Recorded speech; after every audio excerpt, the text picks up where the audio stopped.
Eric back in the naturopath. Thanks for coming back. I've got a question here from a subscriber. Eric, why aren't you talking about the role of emotional healing, emotional clearing in long-term better health? Your channel is missing a huge component as to why people are not getting better, and it's not from their physical perspective.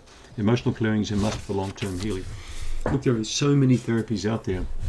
Emotional clearing was a book written by a guy about 40 years ago, John Ruskan, I think his name was. So it involves about 4 or 5 different steps of taking people through a process. It's a bit like, not dislike cognitive behavioral therapy. So there are many different types of therapies that will help people. It really depends on the person. If they want to get involved in meditation, yoga practices, and emotional clearing is no different. It taps into the deeper subconscious part of the person. Of course it's missing. I mean, there are lots of components missing on this channel. Another component missing on my channel is really getting out there and showing people how to garden, eat food properly.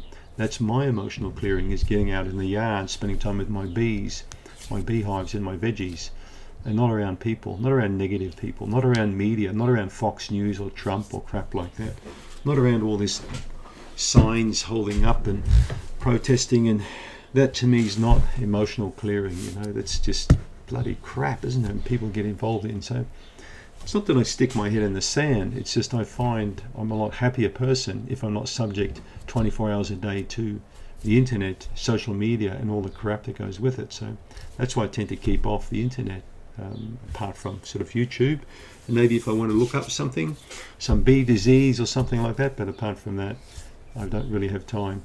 So I think it really depends a lot on the person. It depends on the relationship they're in.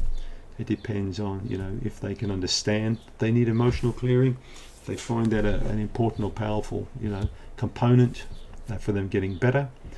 And that really is up to the individual. But yes, I do agree, it certainly is missing. And but there's so much stuff that I could talk about on this channel. It's just crazy. But there's no doubt about it how the subconscious mind influences the conscious. There are many different therapies that will work on that particular aspect. And this is often also why people like going to church or having religious beliefs, because it really helps them to open up and have fellowship with other like-minded people. So there are many different types of therapies out there, right?